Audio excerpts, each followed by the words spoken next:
நம்பிக்கையோடு ஒரு அடியெடுத்து வையுங்கள், மீதி தூரத்தை ராகவேந்தர் உங்களை சுமந்து செல்வார்.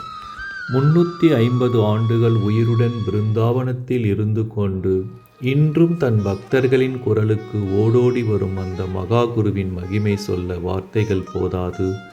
தீராத நோய், மனக்கவலை அல்லது வாழ்க்கையில் தீர்வு இல்லாத சிக்கலா? துங்கபத்திரை நதிக்கரையில் அமைந்திருக்கும் அந்த மகானை மனதார நினைத்து ஓம் ஸ்ரீ ராகவேந்திராய நமகா என்று சொல்லுங்கள். அவர் வெறும் கல் சிலை அல்ல, கலியுகத்தின் கண்கண்ட தெய்வம். என்னால் முடியும் என்று நீங்கள் நினைப்பதை விட உன்னால் முடியும் என்று அவர் காட்டும் வழி உங்களை வெற்றியின் உச்சத்துக்கே கொண்டு செல்லும். குருவை நம்புங்கள், குறைகள் நீங்கும். ஓம் ஸ்ரீ ராகவேந்திராய நமகா.